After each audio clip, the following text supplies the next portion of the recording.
Good evening, everybody. Thank you for coming. Whoa, too loud for you, Susan? Okay. My name is Alex. I'm the Director of Cultural Affairs here at WNMU. Thanks you, everybody, for coming. Appreciate seeing all your faces. I'm going to tell you about two events we have coming up on this coming Thursday. We have a film by the Mogollon Concerned Citizens Group and New Earth Guardians about mining in Mogollon. It's a short film and a panel discussion with New Earth Guardians and the director and producer of the film. So that'll be here 6:30 on Thursday, this coming Thursday. And then our final program, oh no, it's not our final program. We have a pianist, a Russian pianist coming to Fine Arts on October 29th, who is part of our, what did I say? Wow, maybe I ought to just sit down. Thank you, Bert, yeah. April 29th at the Fine Arts Center Theater in collaboration with the Grant County Community Concert Association. So that's coming up. And then Fiesta Latina, June 5th through the 8th. So I hope you will all come and attend with us and celebrate. I'm going to read a little bit about our guest, Betsy Quammen, who I'm very excited to have here in Silver City. Betsy Quammen is a historian and writer. She received a PhD from Montana State University, where she studied religion, history, and the philosophy of science. Her dissertation focused on Mormon history and the roots of armed public land conflicts occurring in the United States. She is fascinated at how religious views shape relationships to landscape. Her work has appeared in the New York Times, New York Daily News, and the History News Network.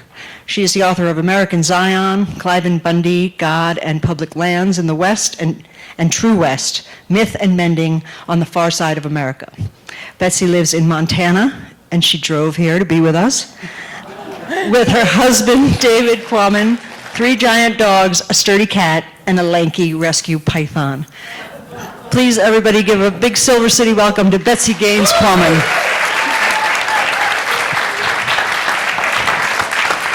Thank you so much. Oh my gosh, okay, can you all hear me? Okay, thank you. Oh my gosh, thank you so much for coming out tonight. Alex, thank you for having me. Western New Mexico University, thank you for having me. Susan and Bert, thank you for having me for a nice dinner tonight or joining us. And Susan, thank you for recommending me for this speaker series. I'm so happy to be here. I did have a long drive. I am working on a new book, and so I had a couple of events in Spokane, Washington, and then I had a couple of places that I was researching, one of which is in New Mexico, the other were in Washington. So I was able to kind of combine events and research, and I'm on my way back going to go see an ailing aunt, and I'm going to have family research engagements, and it's going to work out great, but it's a lot of hours in a car. The West is a big place. So thank you again. Tonight I'm going to talk a little bit about why the West is so important to understanding the way Americans view themselves, even if they don't understand how the West configures in their understanding of their persona and their culture. And then I'm going to read a little bit. I'm going to talk a little bit about these ideas that people have of the West, these mythologies, and how they can be toxic. And I'm also going to talk about, at this moment, we are going through a pretty complicated chapter in American history. And I want to talk a little bit about how I have, in writing this book, begun, how I have some hope for moving in directions that are healthy. And so I am going to start with a little bit of the way that I see the West, or rather how people view the West, and the mythologies that have been brought here and put on the West. So the West is a place of diverse stories, symbols, and signals, and inescapable myths. There is a perception of profuse liberty, copious machismo, untrammeled wilderness, rugged individualism, discovered and free lands, cowboy heroics, blank slates, conquered spaces, reliable rain that follows tilling into arid lands, and the enduring frontier. These myths continue to wind through ways of seeing this place and its peoples, creating hurdles in caring for the environment and communities. Further gumming the works, an onslaught of misinformation has attached itself to Western myth in the last few years, leaving outright lies embedded in Western legends. People have built their own versions of truth on altars tumbling to pieces, disregarding the limits of land, vulnerable people, cultures, and the essentiality of relationships. Right now, there is too much being asked of the West. It sits between history and expectation, a place saddled with hopes it can't fulfill. So what I did in this book is I looked at all the things that maybe even accelerated during pandemic, as well as ongoing political polarization. And I looked at the ways that people saw the West. And when I talk about the West, I live in Montana, I've lived in Colorado, I've lived in Utah, I've spent lots of time in New Mexico, Wyoming, and Idaho. I've spent quite a bit of time in Idaho, and a little bit of time in Arizona. But I talk about the Intermountain West, and I talk about the way that these spaces are very interconnected. And one of the reasons is because they share these mythologies. And so what happened in the last, and it didn't just happen, but it really accelerated. The West was seen as salubrious and hale and hearty. So we had a lot of people moving to the West because they thought this place was more healthy. And we saw little communities that couldn't accommodate people who were getting COVID, and they were swamping small health clinics. There were very high rates of COVID, as particularly I write about in Blaine County, which is where Ketchum is, and Sun Valley. But people were coming to these Western communities as refuges, and they really did see these places as being more healthy than the rest of the country. So I talk about why that is. And one of the reasons is that when land spectators were selling the West to settlers, they really sold the idea that the West was a healthy place to be. This happened again during the tuberculosis, when people were coming out here to cure tuberculosis, that the West was a place that was more healthy than the rest of the country.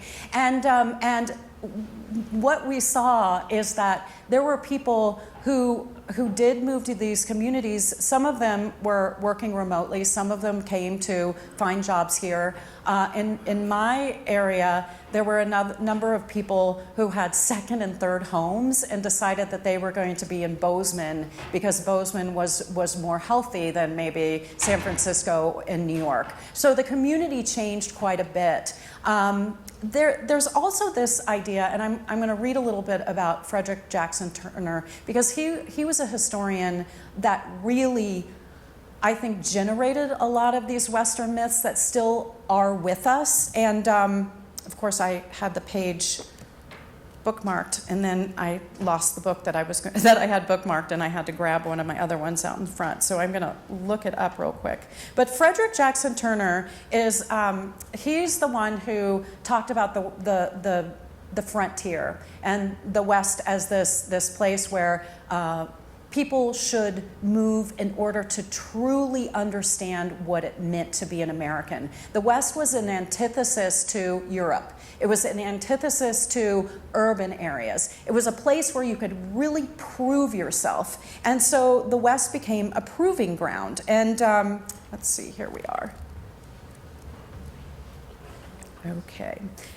And I'm going to talk a little bit about this too, but in my community, another thing that really changed and it wasn't the first time. I mean, Hollywood has had has a long track record in mythologizing the West. And but what happened during COVID is that people were stuck inside and they were watching Yellowstone, and they were seeing wide open spaces and these cowboy lifestyles, and they latched on to this idea of a space that didn't exist. I mean, and it's not like it hasn't happened before. Hollywood has invented the West and reinvented the West and reinvented the West. Cowboy mythology, and as we know, cowboys are primarily, they were young men who didn't have much money. They'd come out west, they'd work for cattle barons, they had jobs that were quite dangerous. I mean, riding the range with cattle can be really treacherous, and yet they became these heroes. They became so prominent in the way Americans wanted to see themselves. And now you see Elon Musk on the border wearing a cowboy hat. It's become so cartoonish that this idea of a cowboy, I think of Ryan Zinke, who was the Department of the Interior head during the Trump era. He is from Montana, but whenever you'd see him, he'd have a cowboy hat on. And so this idea of the cowboy became heroic. And so here, let me just read you a small passage.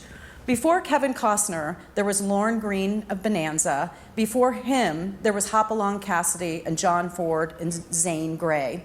But the most important and woeful portrayal of this place was courtesy of historian Frederick Jackson Turner in his 1893 essay, The Significance of the Frontier in American History.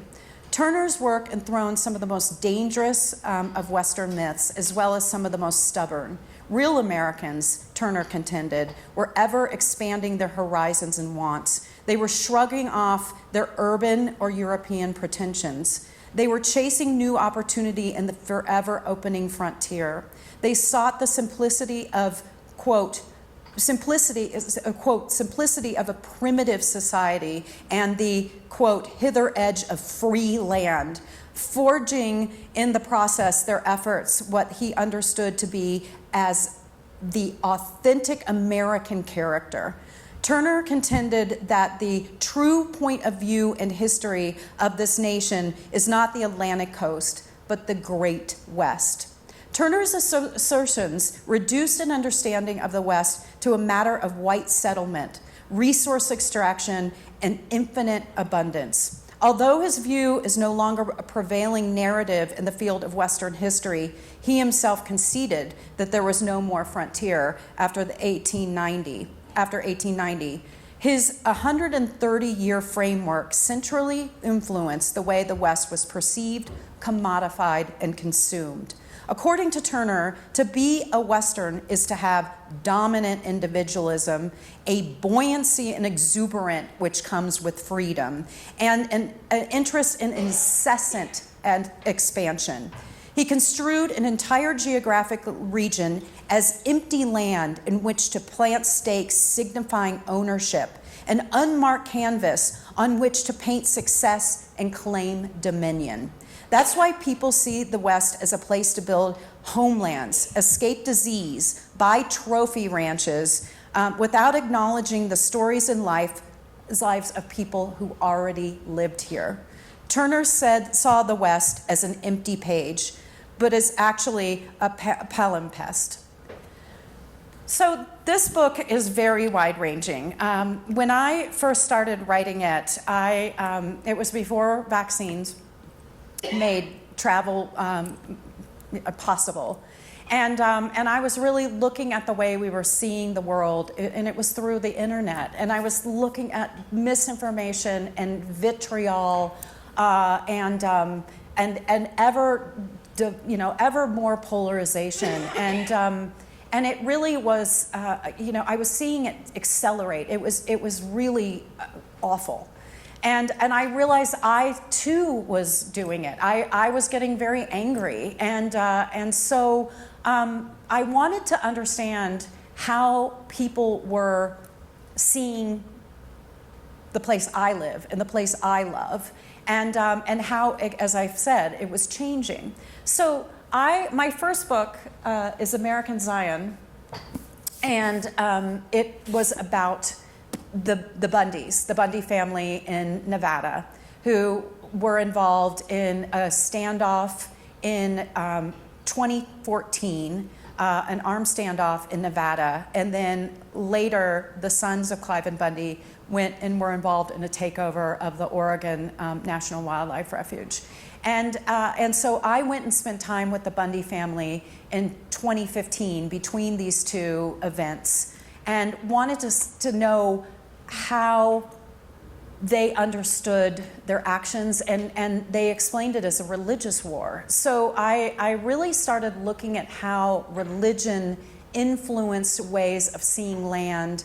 And when I met with the Bundys, I really felt like they were outliers, but what I was seeing these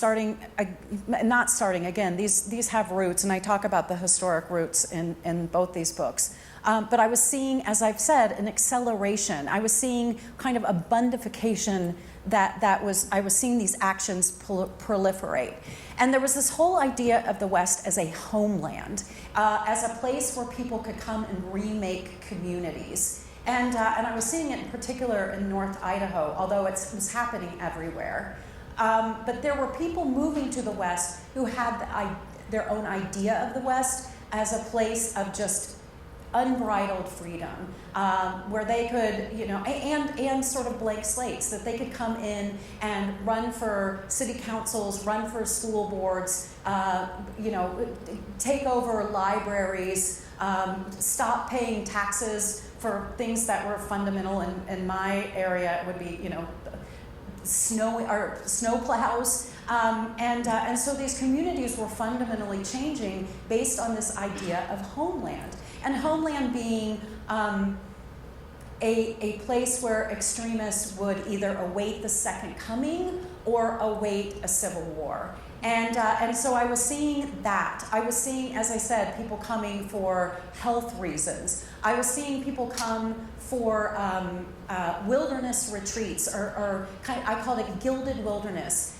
People who would come and build these giant second, third, fourth homes because they wanted to be in nature, but what they were doing was drastically impacting ecosystems, elk migration corridors, water, any number of things that they, here they wanted the wilderness, but what they were doing was destroying wilderness. I write about wolves in my book and the myth of the big bad wolf. I interviewed a wolf-friendly rancher in Montana who, and this was one of my lessons, as somebody who has been a conservationist for years and years, I had to concede the fact that living in, and this is right on the Yellowstone border, that living in wolf country and trying to run cattle is hard and it is expensive, and yet he was so devoted to it because wolves are a key part of the ecosystem. And I know you have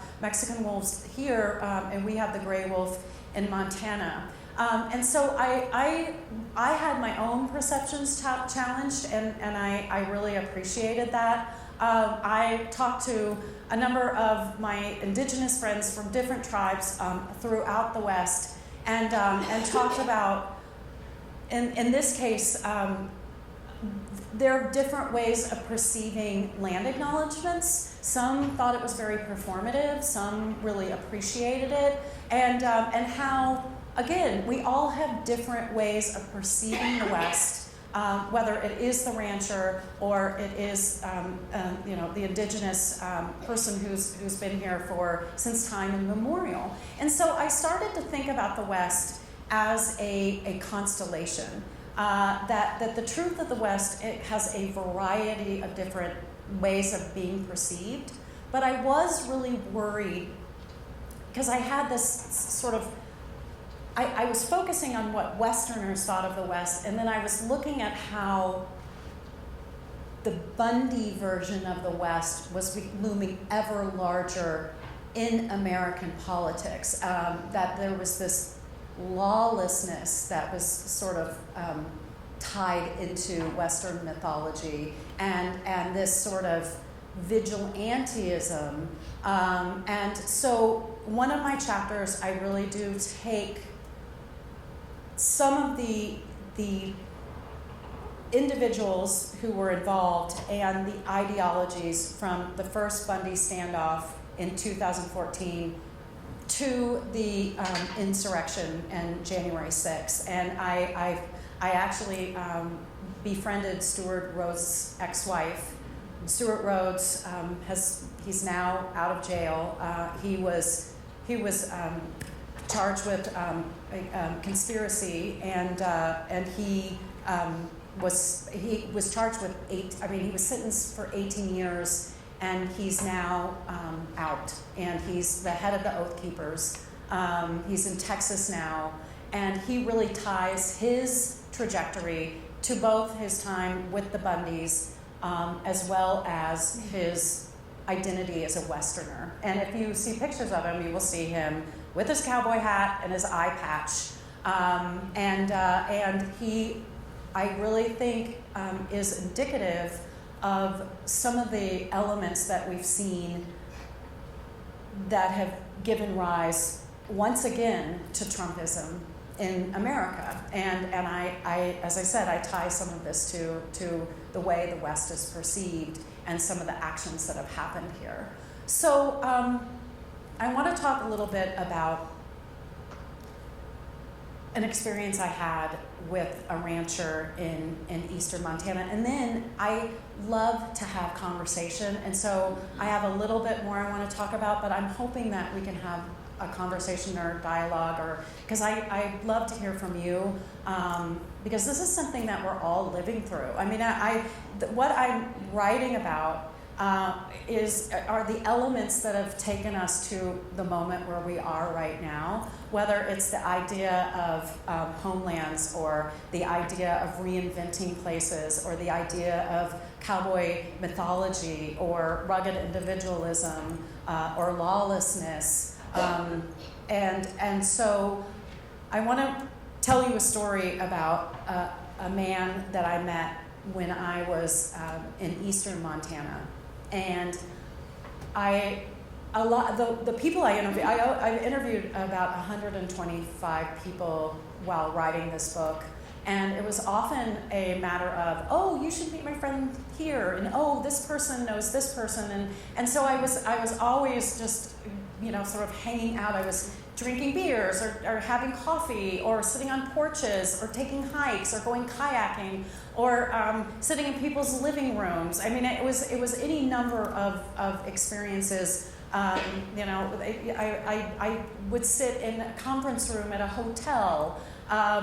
Whoever wanted to meet me, I really wanted to talk to them about what we were going through at that moment, and why there was so much vitriol, and how we saw place. And so I went and had coffee in Glendive, Montana. And Glendive is in eastern Montana, and it's very close to the Bakken oil fields. And so it's a boom and bust town. It's an old railroad town. So it used to be quite liberal when the railroad was there, and then the railroad closed down, and it's become ever more right. And I was having coffee with a rancher who was seething, absolutely furious. And it was really loud, and we were in this cafe, and he was saying, I hate Democrats, I hate environmentalists. And it was a rat-tat-tat. I mean, he was spitting mad.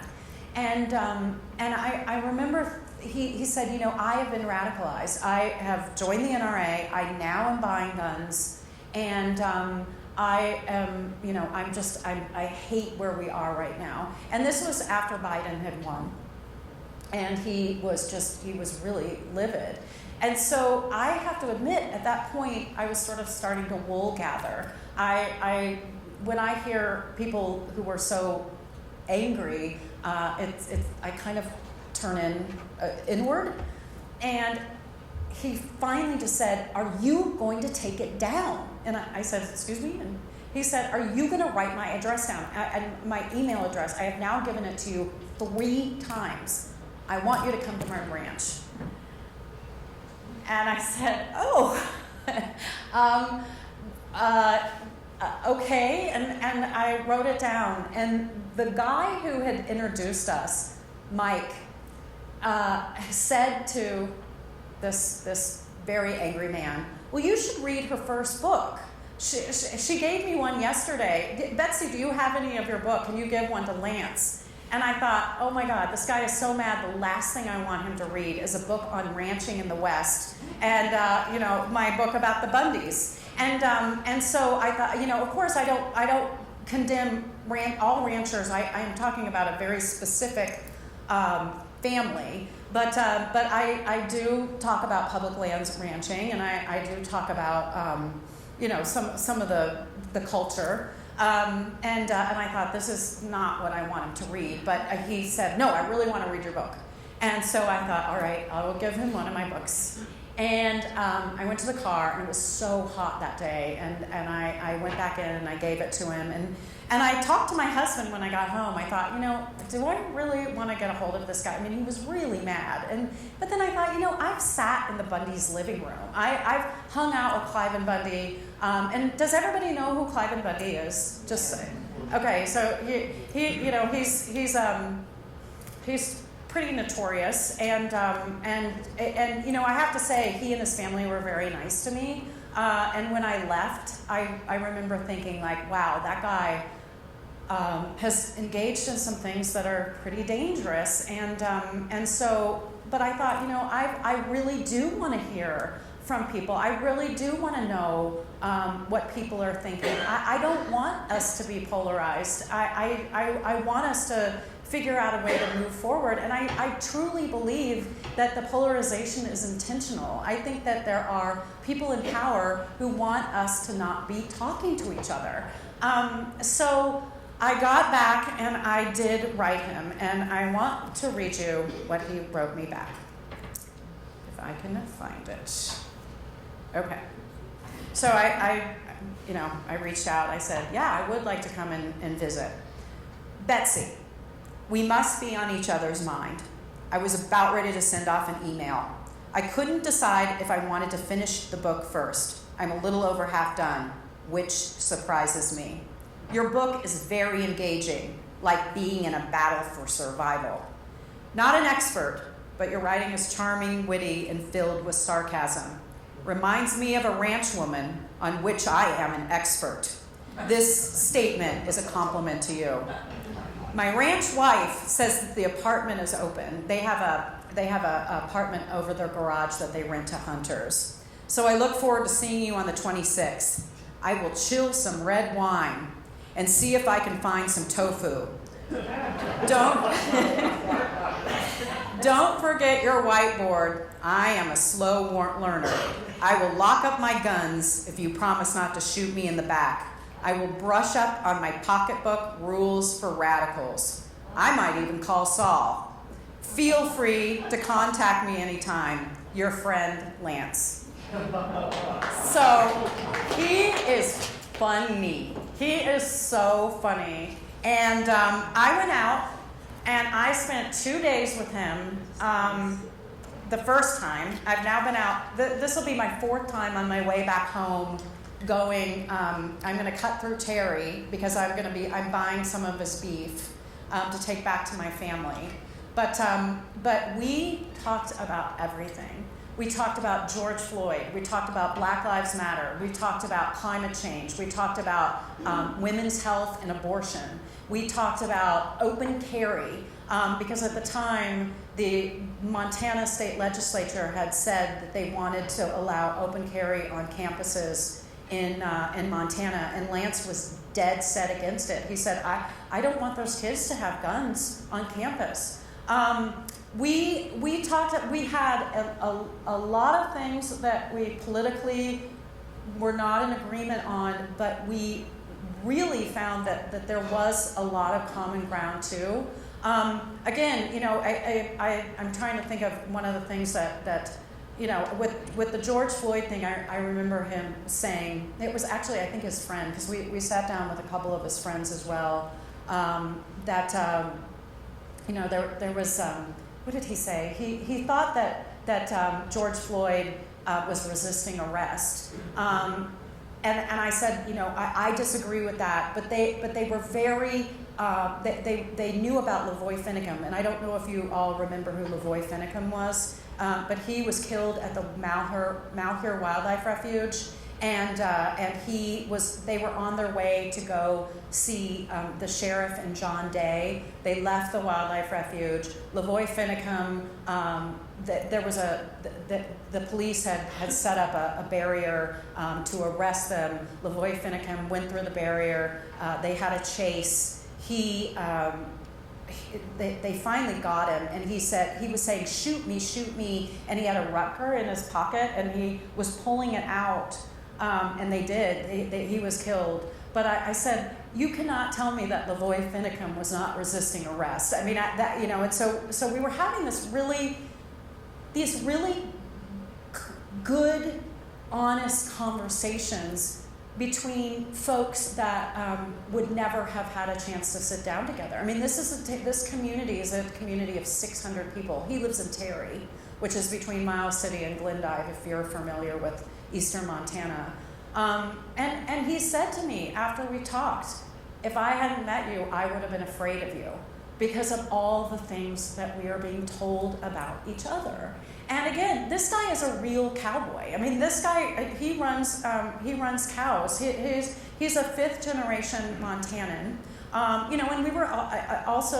we also talked about stolen land and sovereign rights, and the fact that there are people who've been out here far longer than 5 generations. But we had a wide-ranging and very candid conversation, and we became really good friends. And since then, I've brought my dad out to meet him, and I just got a text from him today, and if you knew him, the fact that when he writes me a text and puts an exclamation point by it, it is so exciting to me because this guy is not an exclamation point guy, and so I'm gonna go and see him on my way home. And I want to say too, I talk to a lot of people, and there are bad guys. I mean, I was working in communities that there are extremists and that there are real people that are ready for violence and that are also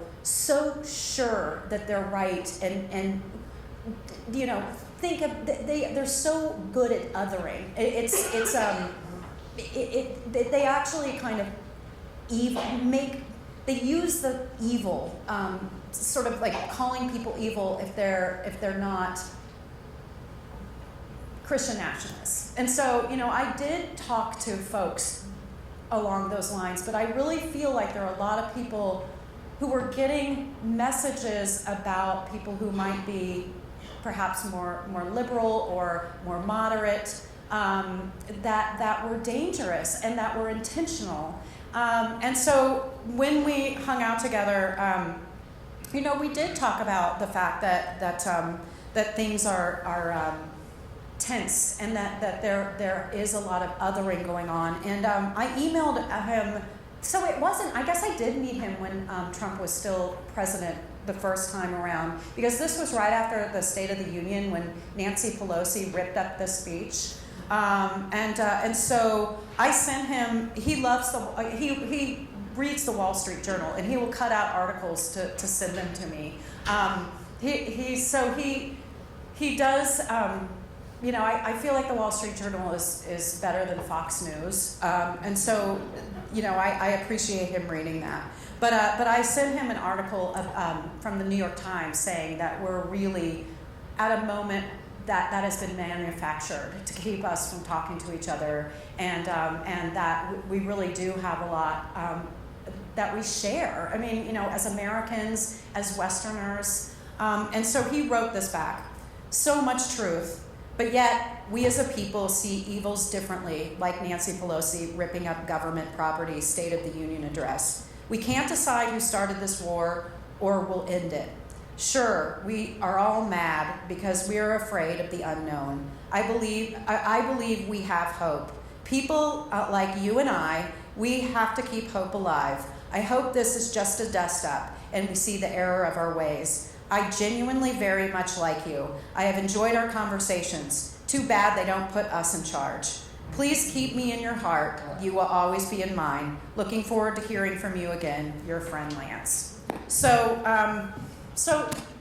yeah, as I went out to bust Western mythologies, I saw again that we are a constellation as Westerners. We have different ideas. We come to this with different backgrounds. We have different livelihoods. We have different religious beliefs. We have different political beliefs. And so I do spend a lot of time in this book talking about those and looking at these mythologies and how they impact us as Westerners and as Americans. But I also found that in having conversations, Lance I have a chapter on, but it wasn't just Lance, it was any number of people that I've become friends with that I don't see eye to eye with them on things, but I really found that there's a way to be in relationship with each other that we have been told is impossible. And so I really loved writing this book. I really loved exploring this book. I talk about wandering the halls of the Western Myth Museum and meeting people along the way. And so that's really what I spent the 3 years working on this book exploring. And it gave me hope. And I'll tell you, right now it doesn't feel like a very hopeful moment, but I really think that one small step is just being in relationship with each other, with our neighbors, with people in rural, in my case, Bozeman's a university town, and we're seen as this kind of weird blue bubble, and getting out to these places where a lot of people went to Montana State University and have a relationship with the university, but just being able to talk to people and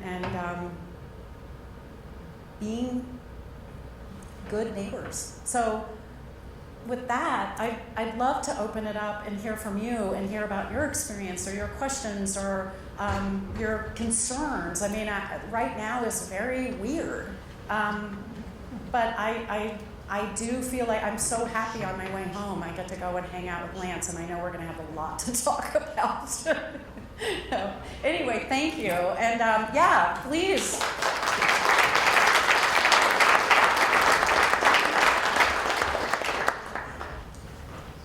Give me a comment or a question or yes. Yes. I have a large family. We grew up Democrats in Massachusetts. I have a nephew my nephew's in his 50s. He's a really nice guy. He's a very soft-spoken guy. Very nice, very gentle man. He, almost all of my family are now Republicans. Very right-wing Republicans. I don't understand. I really do not understand what happened. He has a blog that he writes on Facebook, and he's got a following of people. Most of them, a lot of them are my family members and his friends. But anyway, he's very articulate, and he goes on and on and on.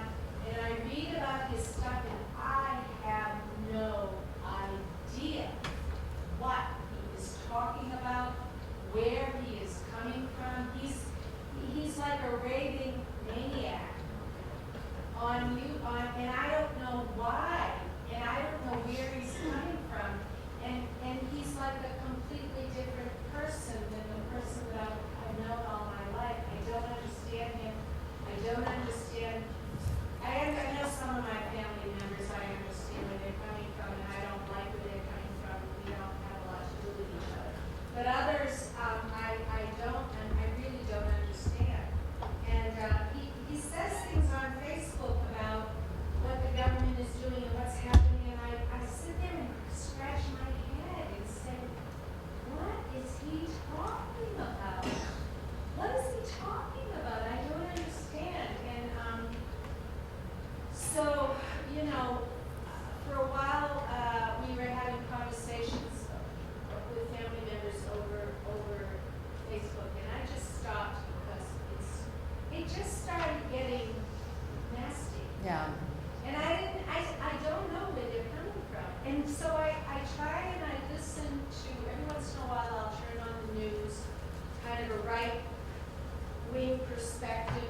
crazy and it's too awful. Yeah. So I don't know, I like to understand what other people are saying, but what I'm hearing is just, what I hear is so toxic. Yeah, I have a couple of ideas. Number one, one of the chapters I write about is QAnon and the fact that QAnon really seeped into mainstream, and these ideas were fringe and they became. I mean, we have QAnon people leading the country right now. So there was an intentional campaign to brainwash people, or to indoctrinate people, and that really is happening. Number one, you're never going to get anything accomplished on social media. I mean, don't even bother trying to engage. Yeah, that's smart because you're just going to make yourself crazy. When you talk to him next time when you're in person, what you can do is just say, that is so interesting. Why do you feel that way? Or where did you hear that? And I mean, just like a very simple, instead of saying, that's absolutely bananas, just gently, like, where did that come from? And if he says, some weird, like Joe Rogan, well, there might be more objective sources of news. I'm not saying that you're going to solve it, but you can maybe make tiny inroads by just saying, why do you think that? And then hearing him out, and then saying that's that Joe Rogan has been sort of proven wrong in a number of times. I mean, again, I understand your frustration. I have a mother that I can't even. I'm afraid that I have had to break off a relationship with, and so I can't say that it's solvable because with some people they're just not. But I also think there are a lot of people who are still willing to be in conversation rather than just saying, I know everything, I've done my research, and because there are people who are they've just dug their heels in. I mean, like, for example, the stuff I'm hearing is. Let's have somebody else talk. Okay, that's fine. Sure. Anybody else?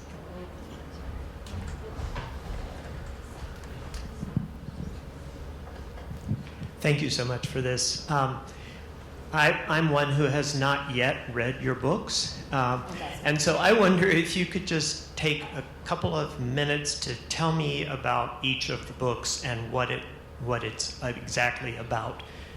Because I kind of got a gloss of, I think, what you wrote in each book, but I'd like to kind of get the back cover summary. Yeah, of course. I apologize for that. This book, which I'm mainly talking about, is about the Western Myth Museum. And this is the one that I talk about Lance, and this is the one that I interview a number of people, and really, again, try to understand how the West is seen by Westerners and how it's seen by people who have a notion of the West, and how both those inform historically and currently what it means to be an American, whether people realize it or not. So this is this book. This book came out came out in 2020. I was supposed to go on book tour, and I was supposed to start in March of 2020, and that didn't happen. So this is about the Bundys, and it's about the way that it's about Mormon history, and the Bundys are LDS. And their land use wars, and again, they concede that they have the right to graze cows on a piece of public land that they haven't paid fees for since the early 90s. And I look at how they justify their land use war through religious ideology and how this has become contagious. And so they're kind of companion books. Because I talk about the Bundys in this book too. By the way, these are the dolls that I grew up playing with. I don't know if you know Johnny and Jane West, but I grew up playing with myth dolls, and so I said, oh, do you want to do this? I like this cover much better than this cover. But in any case, yeah, they fit together. But and this is about some Western mythology, but it's really about sort of the roots of extremism and how that was tied to LDS in the case of the Bundys. Now, I should say that the Mormon Church has not thrown their lot in with the Bundys. That they don't represent all LDS at all. But this very much is about the Bundys and the Bundy War, and this is about the West and the very many people that share it. So sorry about that I was unclear. Yes, thank you for being here. You say that Lance was afraid of you, and I know people have said that they're afraid of us. What is it that they're afraid of? And what can we do to allay that fear, other than, like you said, talk to them and listen? Yeah, I mean, just think of, for years, and again, I'm thinking about for myself and my own observations, but for years, politicians have told their constituencies that the other side is trying to take their guns away from them, or that they want to turn their kids into transgender kids, or they, I mean, I don't even know what. Communists. Communists. Thank you. That's another thing. It's, they are communists or socialists. They're satanic. I mean, it gets really. They use a lot of language that creates fear and hatred. I mean, they really have fomented hatred, and that's how they continue to hold power and win elections. And right now, we are living in a country that is rife with this, just like your nephew. I mean, I wish I had a magic sort of solution, but I have found that just going and I mean, that's what we used to do. I feel like COVID kind of shut the world down in ways that it hasn't come back. I mean, we were on softball teams together. We were in book clubs together. We were at PTA meetings together. And now there's a lot of Zoom. And maybe the Bridge Club never got back to going and meeting. And so, and we bubbled. It is more comfortable to be with people who have our same politics, because politics have gotten so ugly. And so, I've thought about this a lot, like, how do I scale this? And I'm talking to, my publisher is a nonprofit organization, and we've been talking about, how can we bring writers into communities, maybe rural communities that maybe don't get writers, and partner with a library and talk about some of the stuff in ways that is nonpartisan, and get people together just to have conversations, like town hall conversations. Now, I mean, you're looking at what's happening with politicians who are trying to hold town halls, and they're just getting screamed at, and for good reason in a lot of cases. But how do we get together and talk in ways that feel safe to people? And so, yeah, we're thinking about, can we set up a program called Dialogue and Democracy, or something, something that's going to be engaging and brings in people that are curious maybe about a writer or an idea, and we can talk in ways that aren't scary or people get defensive, because we don't have those spaces. Although I do think, that I've seen a lot of. Right now it's a hard moment, because things are really tough. But I do see places that in very conservative communities, like school boards and libraries, where people are pushing back against extremists who want to ban books. And I am seeing hope. I mean, one of the guys that got a hold of me early in my research was a very conservative Republican member of the LDS Church who was fighting against extremism in Idaho politics. And I don't know if you guys just saw this, but again, it's interesting to see how things are manifesting. But in Napa, Idaho, which is a very conservative community, 12,500 people just showed up for a Bernie Sanders rally yesterday, which was extraordinary.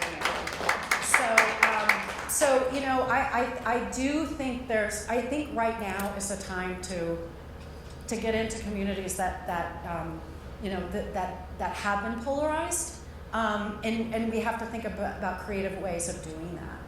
Do you know any like conservative news stations that are saying and conservative that you think I would like to know? I don't want to like fringy crazy thing, but I'm just trying to understand the other side and still. The Wall Street Journal. I mean, That's all finance. no, it's got news. I mean, it's expensive. The Economist.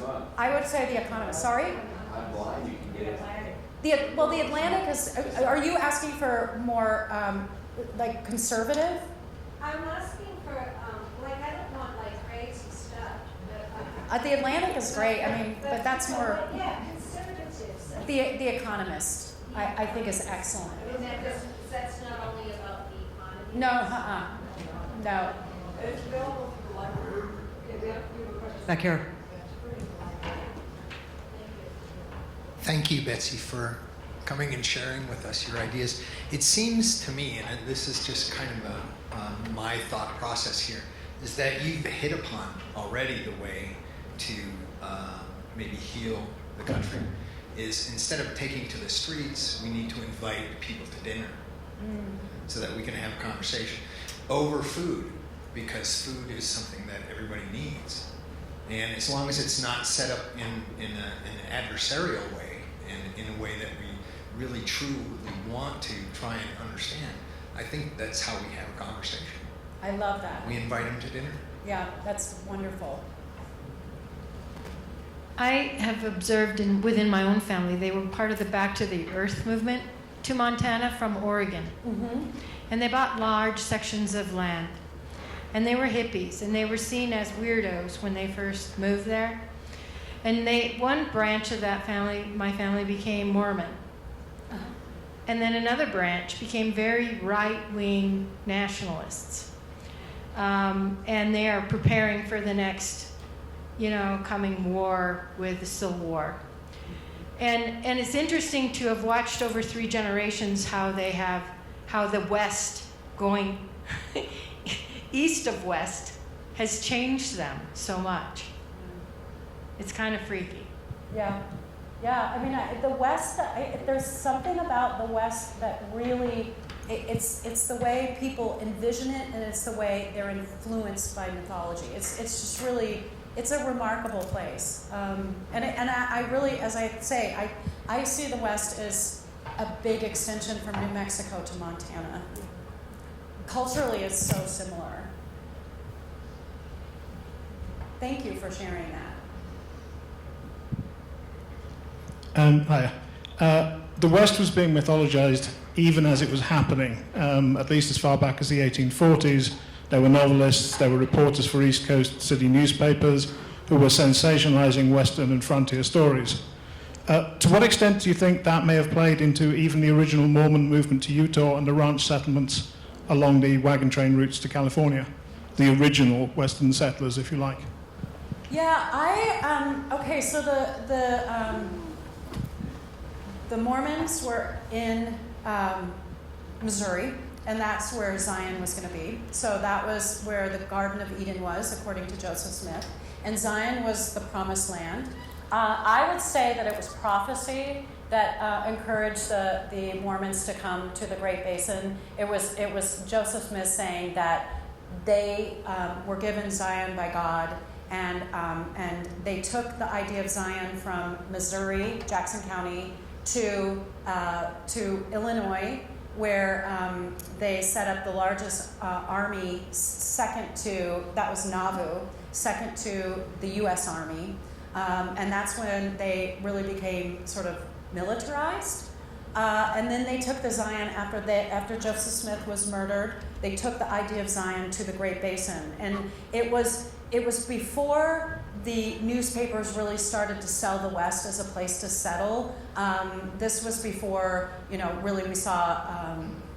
We were seeing homesteaders, but not in the Great Basin. The homesteaders were and I take that back. Of course, there were newspapers that were encouraging the movement, but not in the Great Basin. The Great Basin was chosen intentionally because it belonged to Mexico still, and Brigham Young at the time didn't want to be in the United States because they had had such an adversarial relationship with the government, and so he decided to bring them to the Great Basin so that he wouldn't be under the auspices of the American government, and set up what he wanted to build as Deseret, which was Mormon Empire.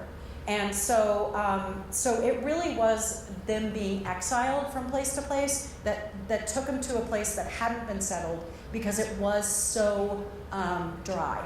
And of course it was the home of the Paiute and the Ute. I mean, there were a number of indigenous, there were tribes there, but there hadn't been white settlement, and so that made it appealing. And then they became very skilled at irrigation and were able to fulfill another Mormon prophecy, which was making the desert bloom. So again, that was also, there were other dry areas, and there were other dry areas that were homesteaded, and there was, as you said, big campaigns, land speculators saying, come out west, rain follows the plow.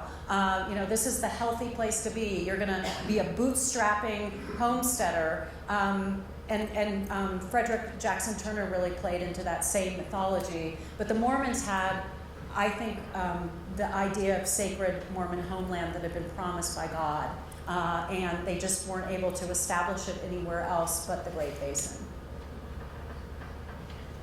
Thanks for that question. Hi, and thanks for being here. Oh, it's a bit loud.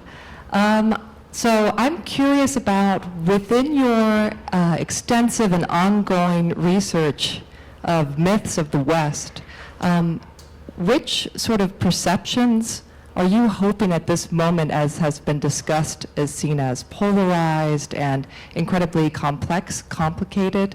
Which of these perspectives are you hoping may serve as a point of departure for reconciliation? And maybe which perceptions do you hope will persist in the future when we consider the West? Okay. Well, I do think that there is a real tendency in the West to be neighborly. I truly think that people had to rely so much on each other. They lived far apart. If something broke down, your neighbor would be there helping you. It's an ethic that I find to be hopeful. And one example is I have a friend who grew up in Alamosa, and she is one of my favorite humans ever. And she came to Montana. She got her PhD. She's unbelievably smart. She's unbelievably beautiful. She grew up in a family. They had been a ranching family. She's Hispanic, and she moved to Montana to do human rights work, and she worked at the Montana Human Rights Network, and really was one of the central campaigners for trans rights in the state. And really, a wonderful person, very, very, very liberal. And she said that if I was ever driving somewhere, these are lonely highways, and she'd be driving long stretches, 100 miles between towns. And she said, if I ever broke down, I know that I could call my family in Alamosa, even if I was 100 miles from Boise. And they would drive all night to get me, and they would take care of me. And these are Trump voters and very, very conservative. She said, if I called my liberal friends in Bozeman to come get me, they would, but then they'd send me their Venmo account.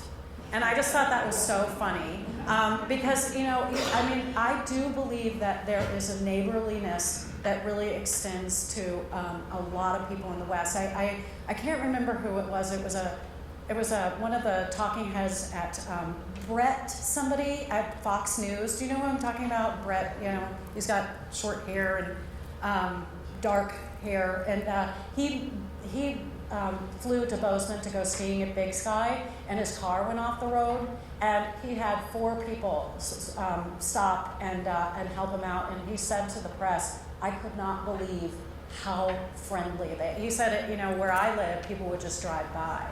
So I do believe in a neighborliness that's unique to our area. And so that does give me hope, because I have found that even when you go to these small towns, you know, I mean, as a stranger in a Subaru, you know, they're nice to me. And I say Subaru, and these, I mean, they always make fun of my car. That's, I get teased a lot about my Subaru because it's very Bozeman. But I don't know if that exactly answers your question, but I do believe that there's something about Westerners that they're kind. And of course, I mean, they're bad guys too. I understand that. But I do feel like there's a neighborliness that comes from a culture that really needed to rely on each other. Yeah. Oh, sorry. Yeah. This is a little off topic relative to what we've been listening to and talking about. And that is looking at the mythology of wilderness in the West today. What is your notion of what wilderness is in the West? Pre-European, before the expansion west, there was no wilderness. People just lived on the land. And then with the cultivation of the West, it was to conquer, their fears developed and such. And then coming in around the late 1900s, up in, you know, with Teddy Roosevelt, wilderness was recognized as something else, and that would be a place of awe, of healing. And so with that in mind, can we find that wilderness in the West in this day and age, in, say, preserved wilderness, national parks, or if it can be found there, can it be found in state parks, city parks, or even a Zen garden? And so that notion of wilderness, where do you feel that's at? Yeah, I really cover in my first book. The idea of wilderness as untrammeled is a Western myth, because it was a landscape that people lived on, and you know, there was no division between humans and wilderness. They were the same. And so this Western notion, this Thoreauvian notion, this Emersonian notion of wilderness, it does come from a European way of revering wilderness as precious, rather than understanding that it was a human landscape.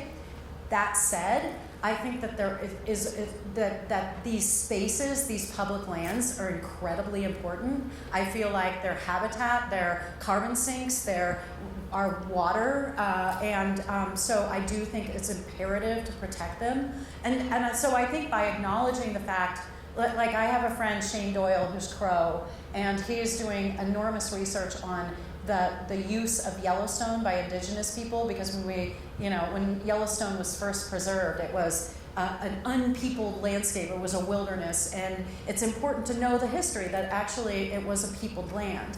But Yellowstone is so important, and Shane recognizes that, and to have Native people be a part of these efforts and this protection, like Bears Ears, I think is really, really important, and also adds so much to what we think of when we consider wilderness, because there was a real reverence and care. The land was I look at the way that land was commodified by Europeans, and indigenous people never commodified the land. Land was not seen as resource, it was seen as home.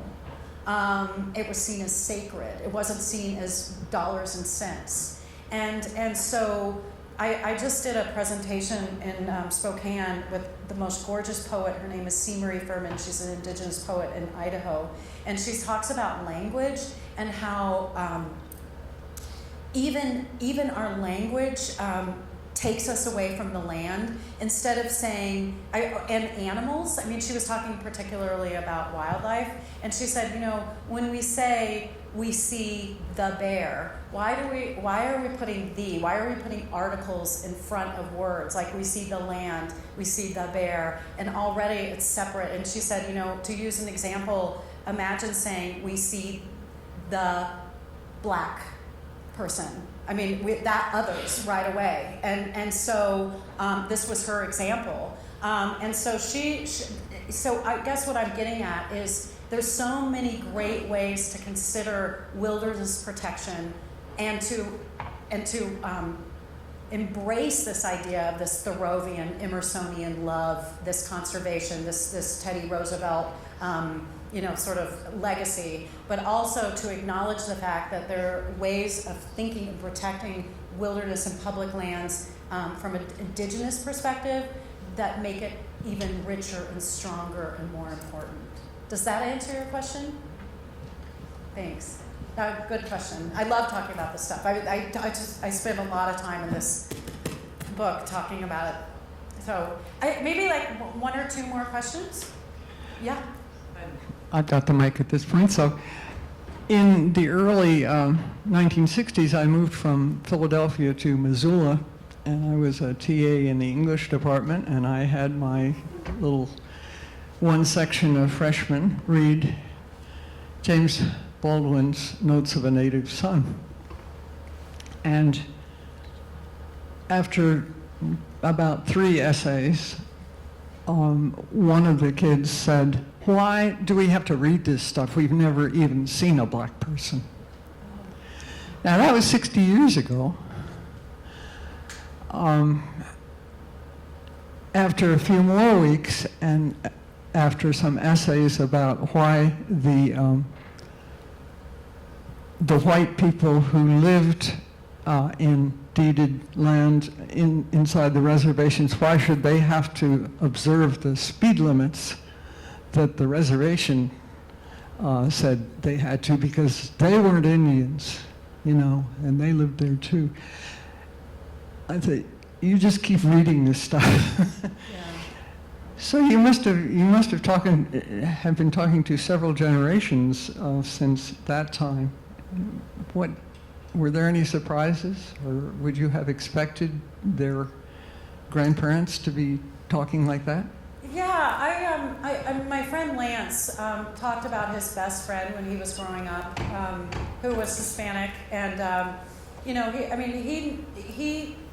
he said, you know, so often, I think this is really important to understand too from people who live in more liberal communities and, you know, have more liberal politics, that there is this idea that rural people are racist, or rural people are dumb, or, you know, or inexperienced or unworldly. And so, you know, I was really happy to hear him talk about his friend who was, you know, a Hispanic young boy living in this community, who ended up moving to Billings and talking, which is a much bigger town. Billings is 100. Well, you know, you were in Missoula, but you know, he was so happy in Terry and was so accepted by the community. And when he moved to Billings, that's when he really started to experience racism. And you know, and Lance was telling me this as, you know, I went to visit him and my heart was broken. So that was really an interesting and good story to hear from him. The other guy, I went and talked to only one of 2 black people living in Forsyth. And he had moved in Montana, which is a town of 1,000 people in eastern Montana. And he moved to Montana because he wanted to get away from anti-vaxxers and people who were, you know, the COVID. He was in the South somewhere. I can't remember where he was. He's in the final chapter of my book. Oops. But he was talking about the fact that he was so embraced by the community. He had experienced no racism. He was absolutely in love with Forsyth. he said, I moved here and no one here is vaccinated. And he's like, he wanted to get away from the the anti-vaxxers. I'm like, well, if you move to Forsyth, Montana, you're probably going to have some of that. So, but it was really good to talk to him and for him to say, I really love it here. And I love going to company picnics. He was working as a fiber optics guy. And they just loved him. And he was really happy. And we've continued to keep in touch. Again, I was so lucky to meet so many people with so many different fabulous stories. So thanks for that question. One more? How about two more? And then, one. Thanks so much for being with us. Before you leave, would you be willing to tell us a little bit about your next book? Yes. I am ready to not do extremism for a minute.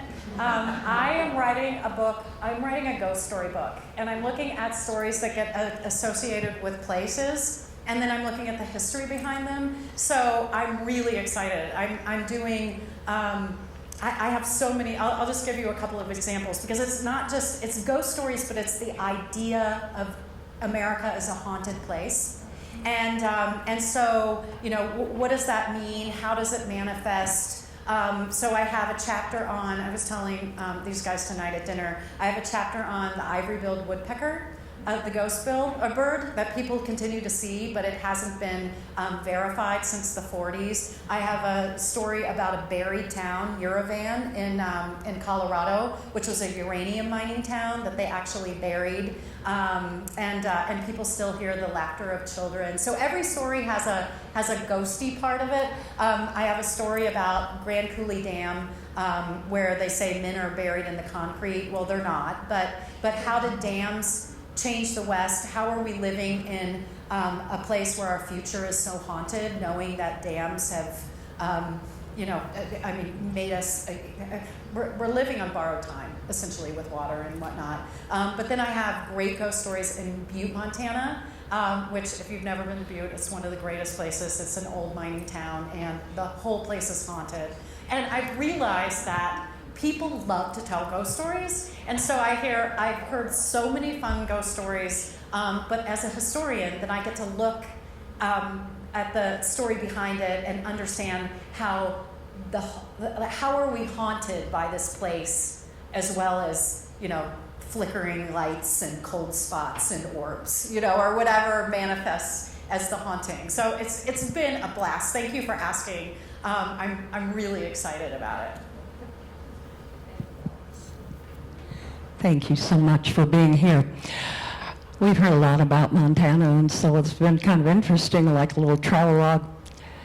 We are living south of 3.3 million acres of wilderness, the first wilderness on the planet. Thank you, Aldo Leopold. Yes. Yeah, and thank you, John Muir, for all of what he did in California.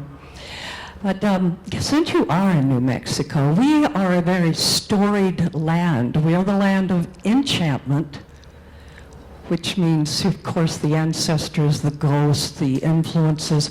We have 19 northern tribes, and we have several Apache tribes in the south.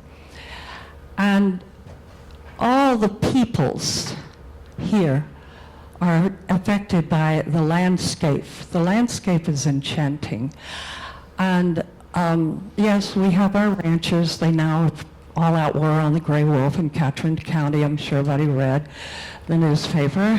And then we have the people introducing gray wolves. So we have tensions here. But I wanted to know what is your take on New Mexico, this vast, storied place? I don't know how long you've been here, but this is the place Billy the Kid, Geronimo, Cochise, all that Mangas Colorado, and all that swirling around us, Chihuahua Hill, the mine, strike. It's like we're imbued with this, and most of us are from big cities elsewhere, but it's still filtering down to us. So what is your take on New Mexico, please? Yeah, I have a chapter on New Mexico. I was the president of the board of Wild Earth Guardians, so New Mexico is near and dear to my heart. And if you don't know about that organization, they're based in Santa Fe, and we have offices. I've recently resigned, but we have offices throughout the West. So I know how important the Gila is because that's been one of our central campaigns, the Mexican wolf.